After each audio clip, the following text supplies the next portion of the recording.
我们就联系，就来到这个小区，来了离这儿一看挺好的，就在这儿买了，买的不大，一个小60的，一个小1居，但是它这儿的公摊，我觉得比北京那边的公摊要大一些。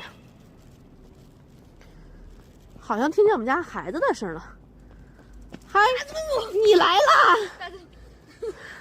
你怎么知道我在这儿呢？我看见了，你看见我了？是他带着我，你自己下的楼呀？他回到你们屋了，然后就赶紧跑过来了。他闻着我味儿就朝我跑过来了。咱家这个小卡卡还挺精的。然后这个位置啊，就是那个小区的中心花园了。